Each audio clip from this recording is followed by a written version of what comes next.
Hi everyone. In this video, I'm going to show you a really neat way to switch between major and minor pentatonic. Why would you want to switch between major and minor pentatonic? Because when you play this kind of chord or solo over this kind of sound, which is really this is called an E9 chord or an E7-9 chord because it's E7 first, but the ninth's on the top.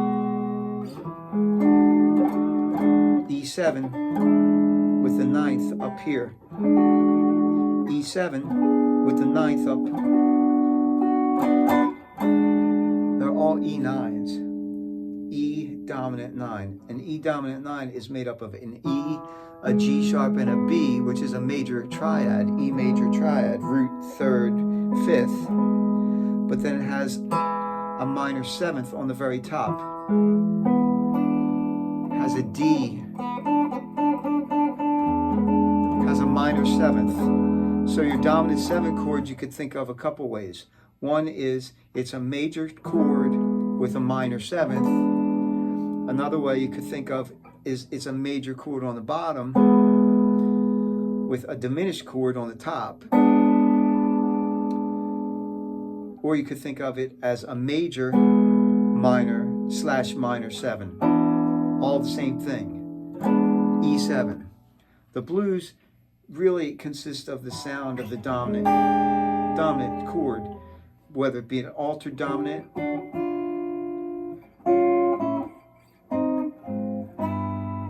or just a plain old 7th chord, the 9th, the flat 9, etc. The blues usually consist of those kind of chords. So somewhere in my years of learning, I remember one of the great blues players saying, I think it was BB actually, it's his quote, but don't hold me to that. He said, when you play the blues, you're either going to treat it major or you're going to treat it minor. And the truth is it's really fun if you could do it both ways.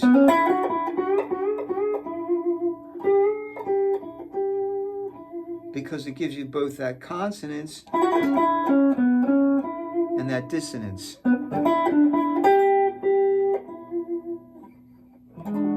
It fits it perfectly. So, I have a really easy way for you to learn how to switch between major and minor pentatonic.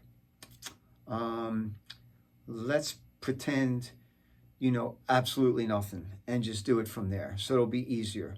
You don't know any boxes, you don't know any scales, you don't really know anything, because the way I'm going to show you involves just 2 shapes that are exactly the same shape, moved a couple frets apart, that give you either the major or the minor pentatonic scale with each of those shapes.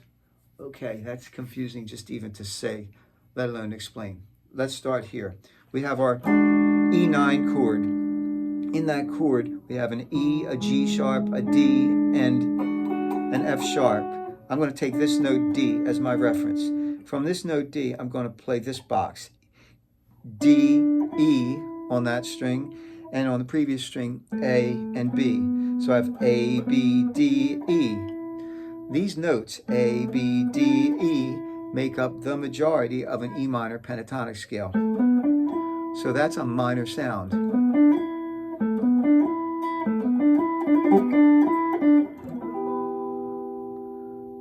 Then we're going to take this note here, the B note, as our next reference point, or the E note.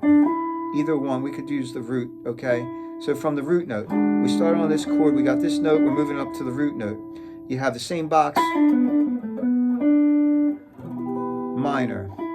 If we shift our hand up and put our first finger here, but do the same exact box, you get a major pentatonic scale. Here you have a minor pentatonic scale. Here you have major, minor, major, minor. So that's one shape, minor and major. Now we're going to come back here to our E note again. And from here, instead of playing the D that was in the chord, we're going to stretch backwards one fret. C sharp, B, and G sharp. That's 4 out of the 5 notes of E major pentatonic. That's major pentatonic. Same rule as before. When you take this shape, and here's your E note or your B note, you move this finger up to there, do the same shape box. Gives you a minor pentatonic. This is major.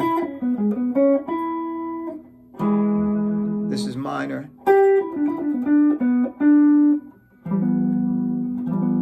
Ooh, that's kind of ugly, sorry. Something's wrong with my intonation. Major. I'll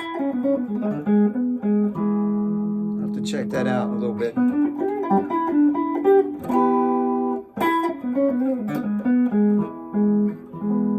So you have minor, major, minor, major.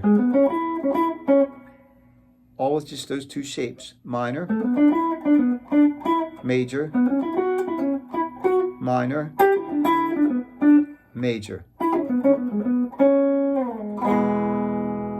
Works great over a dominant 7 chord, or over a dominant 9 chord, or 13, or sharp 5, flat 13.